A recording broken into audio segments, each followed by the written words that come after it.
going on, beautiful people? It's your boy Lando Success. Hope all is well. Hope you're having a beautiful and prosperous day. Hit that like button, hit that subscribe button. I greatly appreciate it. Help out the YouTube algorithm. So my boy Jamal, he was flying home from Detroit to Dallas the other day, and he posted on Facebook like, yo, I'm here for another day, flight just canceled.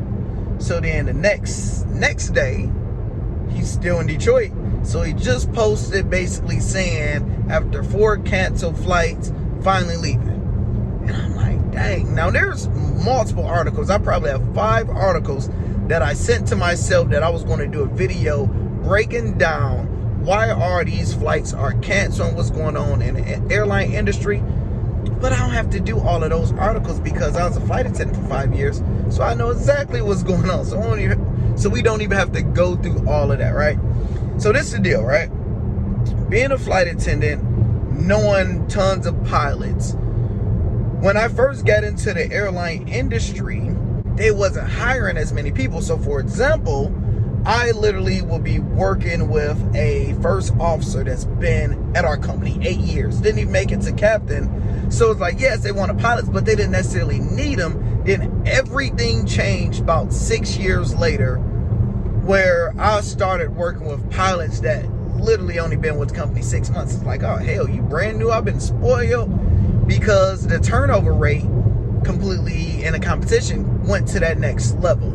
Now, with the company I worked with, the company was Mesa Airlines. It's a regional airline. So for those that don't understand, think of Delta Airlines, that's mainline, that's the big boy.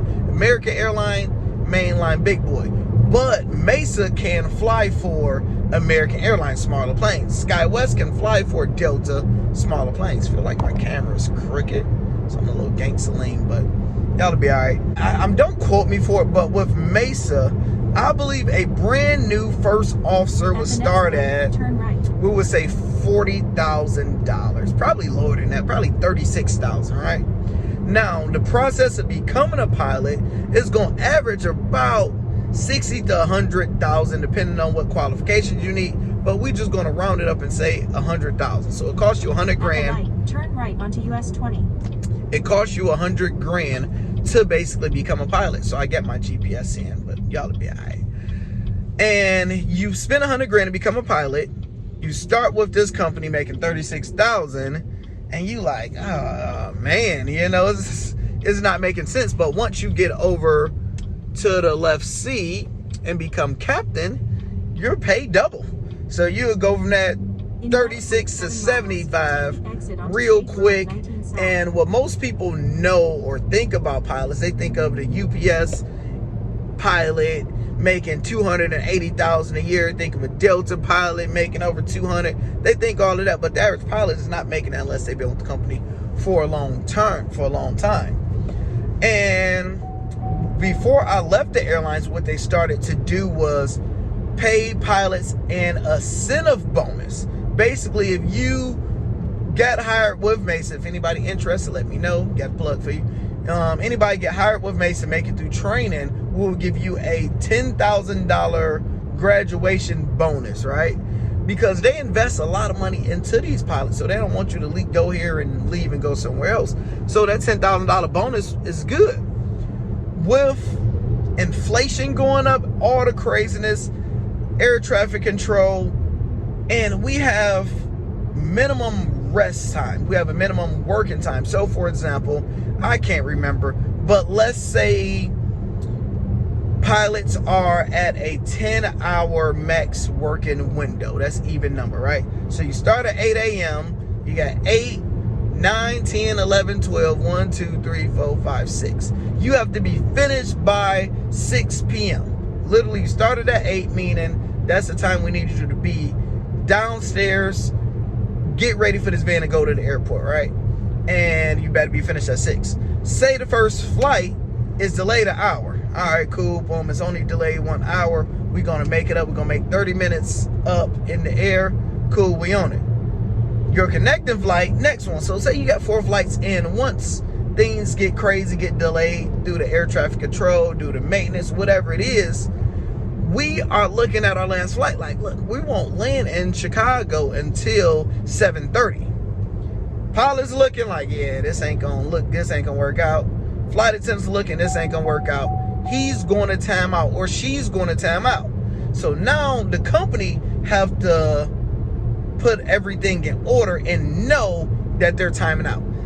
80% of the time, the company don't know until it's too late. They supposed to know, but they're worried about all type of other things and people calling off sick. So by the time we land, they supposed to already had another pilot ready because they knew minimum rest, right? Wrong. They don't have everything in order. So now you have to call and tell them, hey, oh, we can't do this flight. I'm going home. So they have to pull somebody else from this trip to go do it. My solution, and that's why you cancel on all these flights. My solution, right? Because the airline industry is losing too much damn money with all of these cancellations, is double pilots pay, increase flight attendant pay 25%, and turn them into government employees. What do I mean by that? For us to become a flight attendant, for us to become a pilot, we have to do a crazy security clearance. We are in the airport. We got to get badges and all that type of stuff. We have to get FAA flight certifications. So we're not too far from being a government employee. So get it where is if you want to do taxpayers pay, the government, whatever it is, they pay it. And now, and you get government benefits. Now it's easier to attract pilots and flight attendants to come work because you're like, hey man, once you work for the airlines, man, you're government employee, you're in there, you're not trying to come with a company and leave immediately because you really need some more money, keep more people there. And unfortunately, the way the world has changed, because you used to be able to hop on a road and take a road trip like I'm doing right now. I'm driving 3 hours to South Bend, got to drive back because the flight was $400. I'm like, I can put $100 plus in the tank and do that versus spending a $400 ticket. Now, my thing is, with inflation and the prices going up, people are used to traveling on the airlines. They're used to conveniency. The conveniency is if John Doe company say bring your ass here to this meeting, he got all these points. He's used to that. That's the lifestyle. The company's paying for it. But people going to spend the money no matter what to travel. People are used to going to go travel, see their family, go see their kids, go see their girlfriend, their spouses. People want to have their hot girl and hot boy summer, want to travel international. So no matter what the price go, people going to save up and travel anyway. And you got to think, people been inside, stuck throughout this whole pandemic, losing close people to them, realizing everybody not going to live forever, so you might as well enjoy the things that you have. People want to go travel and they're just making everything crazy. What's your thoughts about the flight industry? Do you think my solution would be able to help to hire and get more pilots, more flight attendants? Let me know what's your thoughts in the comments. Make sure you like, subscribe. I'm Lando Seth. Talk to you guys soon.